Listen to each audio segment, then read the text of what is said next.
Сайфуллах Гагиев удостоен диплома первой степени и признан одним из лучших учеников года. Он гордо поднимается на трибуну за своей долгожданной наградой. Немного волнуется, но держится уверенно. В этом конкурсе он участвует впервые.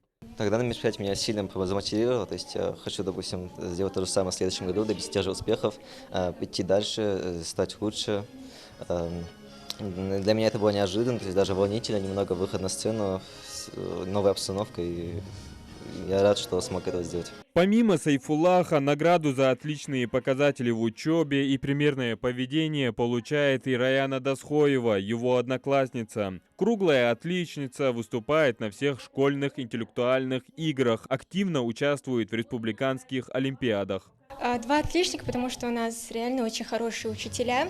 У нас один классный руководитель, учитель русского языка, Гакарова Мак Ахмедовна.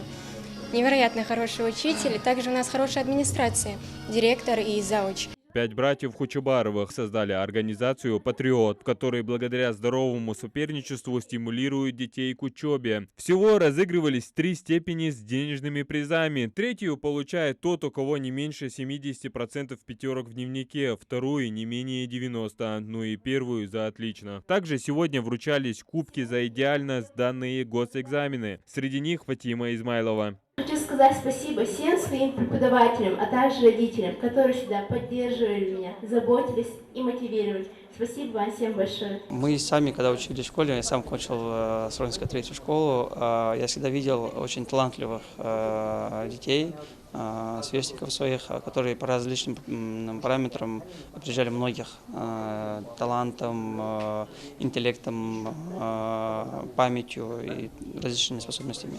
Но на определенном этапе они теряли мотивацию, и весь этот талант попадал даром.